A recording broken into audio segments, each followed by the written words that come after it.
आवाज मानदेशाचा। सैराट दुचाकीस्वार अल्पवयीन वाहन चालक आणि बेदरकार वाहतुकीवर धडक कारवाई केल्यानंतर आता म्हसवड पोलिसांनी डॉल्बी संस्कृती विरोधात कडक पावलं उचलली आहेत। नियमबाह्य डॉल्बी वापरणाऱ्यांवर गुन्हे दाखल करून जप्तीची कारवाई केली जाणार असल्याचा इशारा सहाय्यक पोलीस निरीक्षक संदीप पोमन यांनी दिल्याने शहरात मोठी खळबळ उडाली आहे। म्हसवड पोलीस स्टेशनच्या वतीने हद्दीतील पोलीस पाटील आणि डॉल्बी मालकांची विशेष बैठक आयोजित करण्यात आली होती।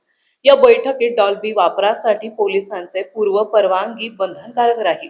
नियमांचे उल्लंघन झाल्यास थेट गुन्हा दाखल करून डॉल्बी जप्त करण्यात येईल, अशा स्पष्ट सूचना देण्यात आल्या। मात्र या बैठकीपेक्षा जास्त चर्चा रंगली ती पोलीस पाटील नव्हे तर पाटील पतींची। अनेक गावातील महिला पोलीस पाटील बैठकीला अनुपस्थित राहिल्या असून त्यांच्या जागी त्यांच्या पतींनीच उपस्थिती लावल्याचं चित्र पाहायला मिळाले।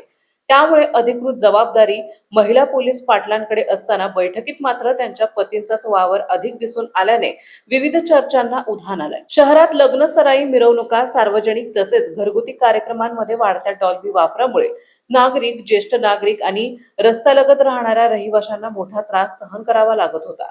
याची गंभीर दखल घेत पोलिसांनी आता कठोर भूमिका घेतली आहे।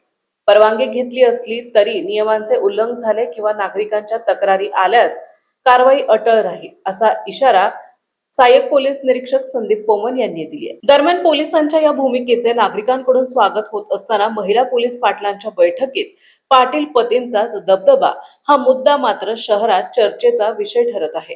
मानचौफेर न्यूज साठी संपादक बापूसाहेब मिसाळ, वरकुटे, मलवडी। आपल्या जिल्ह्यातील तालुक्यातील लेटेस्ट बातम्या पाहण्यासाठी आजच मानचौफेर न्यूज चॅनलला YouTube वर सबस्क्राईब करा आणि बेल आयकॉन प्रेस करा।